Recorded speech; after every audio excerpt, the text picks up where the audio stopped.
Check out your dad with the swag on the floor. Mama gon' brag when I walk in the door. Y'all ain't never seen a gorilla in the mist walk the line so fine with a blindfold. Keep in mind though, hot dad riding in on a rhino.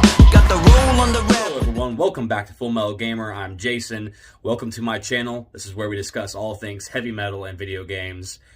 And I welcome all of you here today.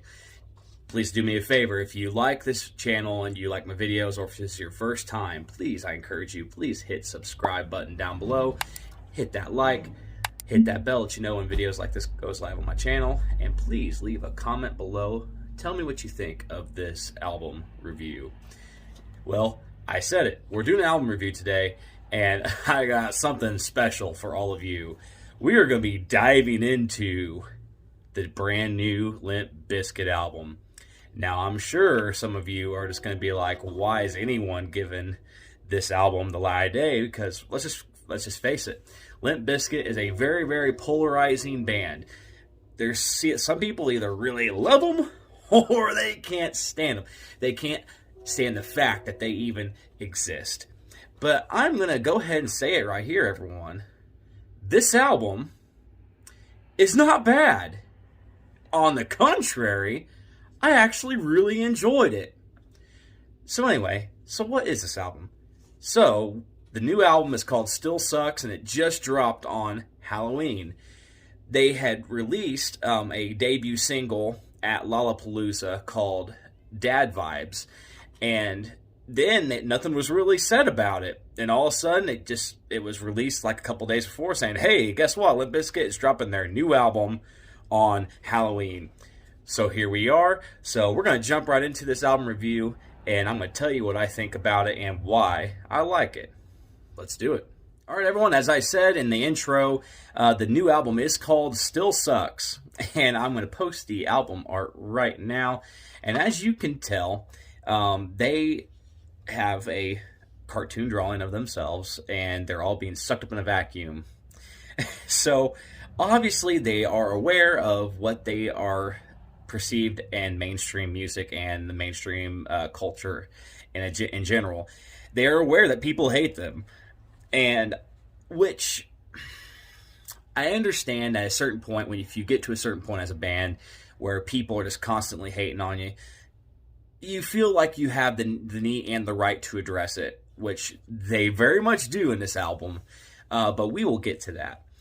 So the album starts off with a track called Out of Style.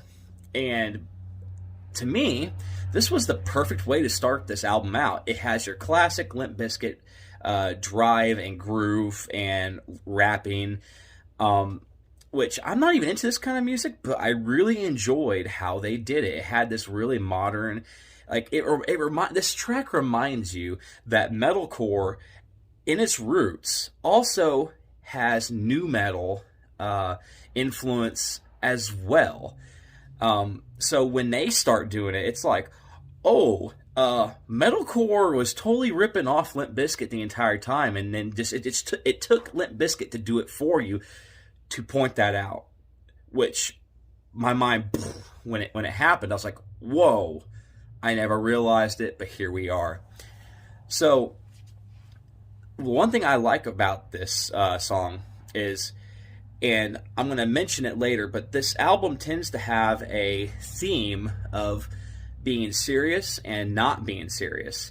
So this groove and stuff starts in this song, and then it goes to a bridge. And the bridge, or a pre-chorus, it could be a bridge or pre-chorus, is very calm and serious. And then it drops into the chorus where it's just you got your typical Limp Bizkit style banger chorus that's really catchy. So, yeah, I really like the song. So then you go into their next track called Dirty Rotten Biscuit. So the things that are notable about this particular track is that the lyrics are somewhat cringy. But once again, it does that thing I just mentioned where it goes from being not serious to serious. And the chorus on this track is actually really nice, and I'm not really sure what it reminds me of, but it's just it's kind of easy on the ears, and I like that.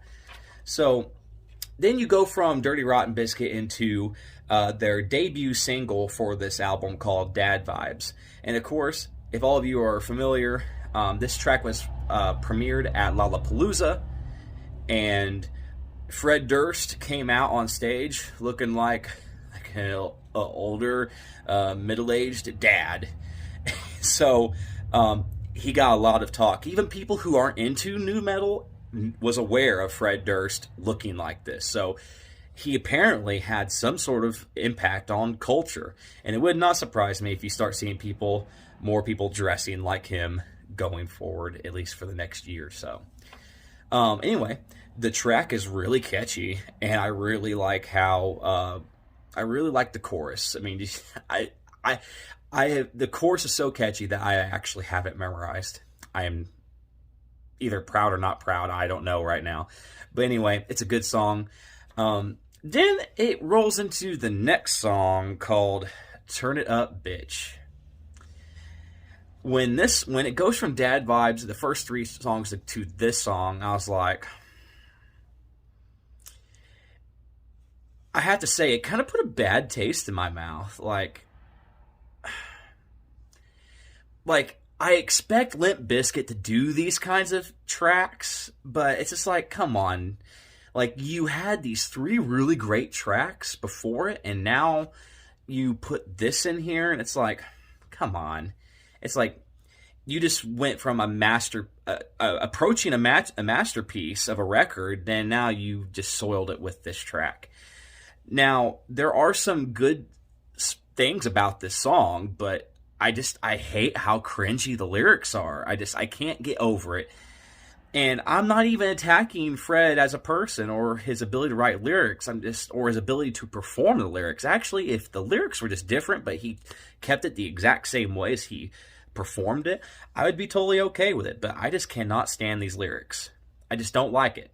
So, anyway, let's see. It's easily the weakest track on this album. I mean, easily. With the exception of one other track, but I'm going to get to it. So then the next song, see, what makes me mad about Turn It Up, Bitch is this next song. Is you go from that song to this song. The next song is called Don't Change, and it is a beautiful acoustic ballad. Out of nowhere, just this really, really nice acoustic ballad. Fred Durst sings the shit out of this song.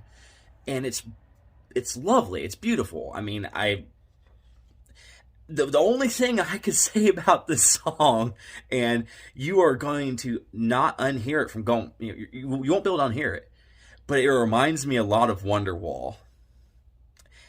And that also reminds me to mention that there are some points in this album that reminds me of the 90s, which there's nothing wrong with that. Plenty of bands reflect on the 80s and 70s, but it's just weird now hearing bands kind of reflect on the 90s. It hasn't been done. It hasn't been done yet. And it's starting to seem like Limp Bizkit is going back to their 90s roots a little bit with some of these songs. This one, it's an acoustic song that sounds like Wonderwall, in a sense. So then you go to my favorite track on the album, called You Bring Out the Worst in Me. Guys and gals, this song is like... This song reminds you that Deftones is also nu metal. This song reminds you of that. It's like Limp Bizkit got together with Deftones. That's what this song reminds me of. There's a lot of ambience. There's a lot of this kind of soft, and the way Fred Durst sings the vocals, it reminds you of a Deftones track, and it's easily one of the best songs on this album. It's my personal favorite. So definitely check out that song if you're watching this. And now we come to the second worst track on this album, and it's called Love the Hate.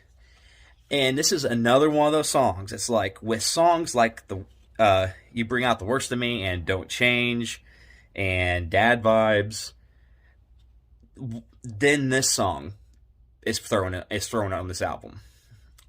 I will go ahead and say that the the guitar and the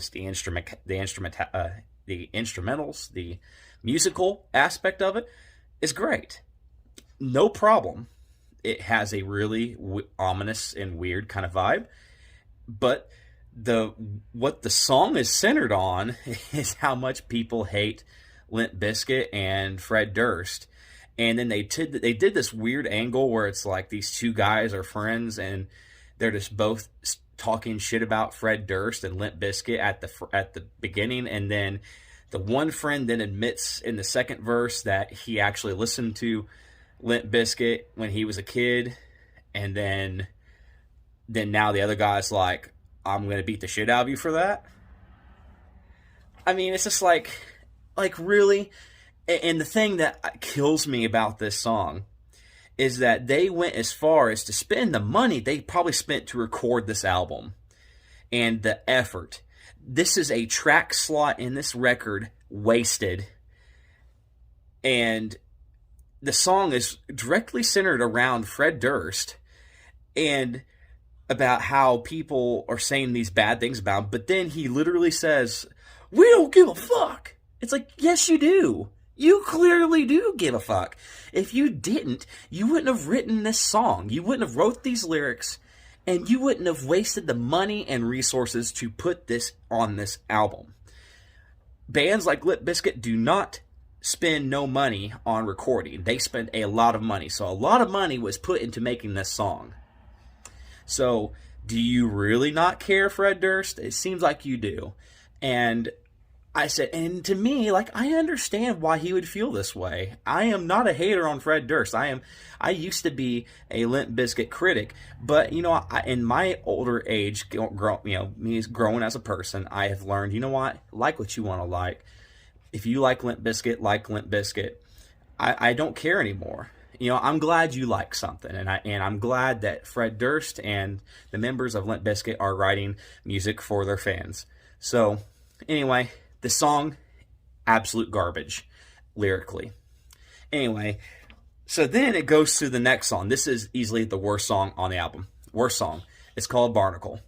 And when I was listening to it, my first instinct was like, this is like what you would hear, like if you're watching a Netflix show where you have a character that's like in this really like back alley nightclub and they're getting ready to do some shady shit. And they just got done doing heroin in the bathroom, and now they're walking out, and everyone's just dancing, and then they're getting ready to get into a fight or something. That's what this song reminds me of. It reminds me of nu metal meets grunge, and it's just it's awful. Why would they waste the time and money to put this song on the record? It's Anyway, worst song on the record, period. Then it goes to another acoustic song called Empty Hole. This one was just okay. I mean, it's not a bad song at all. But when you follow it up with Don't Change and then you go to this one, it's like, well, it's not as good. Could have been put on another record. Might have been just fine. But anyway, then the next song is called Pill Popper. I am not necessarily a fan of the messaging behind the song, in the sense of, like, I felt like this is like their typical, like, cliche, let's talk about something, our problems in the world kind of song. Yes, pill popping and pills epidemic is very serious, but I feel like they just did this song and it was just like, how can we address some sort of world thing? Here we go, let's do it about pills. Anyway, but the cool part is I love the guitars and the breakdowns, the weird like metalcore breakdowns was put into this song. Instruments and musically, it's heavy as hell. I love it. So, just once again, the lyrics kind of on the nose. It's like, okay, whatever. This is your typical cliche kind of here's our world's problems kind of song. And then you get into a song where I'm just like, I'm just rolling my eyes at this song. It's called Snacky Poo. This is like something you'd hear on, they literally mention chocolate starfish in a hot dog flavored water. They literally mention it in the song. And it's just a song about reviews and just, people wanting things out of them. And literally the first half of the song is actually music. The second half of the song is them doing a skit of Wes Borland taking an interview call, and you just got this this idiot kind of interviewer just being like, "Hey man, is it true that your favorite food is gas station sushi and blah blah blah blah and Chinese food? Blah, blah, blah. Is it true?" It's like, okay. It's like, I understand what you're doing here, but why are you wasting minutes on your album doing this? You are a relatively serious band. Like, I had to look at my beard there. Anyway, this is a relatively serious serious band. Like, they're not no Psycho Stick. It's like, why are you wasting time doing these really... And this skit was not even funny. It wasn't funny. It wasn't good. It was just like... It's just like, it's another minute or two wasted on just like how much people hate Limp Bizkit. It's like, okay, dude, you guys made your money. It's like, okay, fine. You know, we get it. You don't care. You are making money and you're still doing your thing. Okay. And then the last song is literally called Goodbye, and it just reminds me of a rock hit from the 90s. That's all I got for it. So anyway, that was my review of Limp Bizkit's new album. So I will give you my summary, and we will close out this album review. All right, everyone, that was my review of Still Sucks by Limp Bizkit. Brand new album, first album in like 10 years. So my summary of this album is it has some really, really great moments. And I'm talking stellar and like best music written of this year or released this year. There's some really great spots. And I'm actually looking forward to what Limp Bizkit does next because of this album. With all the good parts of this album, there's some things that they do that does not make sense. And it is just not good. Songs like Barnacle, Love the Hate, Snacky Poo. I mean, for those bad songs, you have good songs like Out of Style, Dad Vibes, Don't Change, You Bring Out the Worst in Me. Those are some great songs. Wonderful, in fact. I loved those songs. So that's what we got. And I actually encourage all of you to check out this album. I'm not hating on it. I'm just giving some honest feedback. I'm just a nobody on YouTube. I'm just giving my honest feedback. But you know what? I hope some of you find some enjoyment in this review. See, a seasoned YouTube personality wouldn't have made a mistake like that. But anyway, I hope you like this review, and I hope you check out this and give it an honest listen.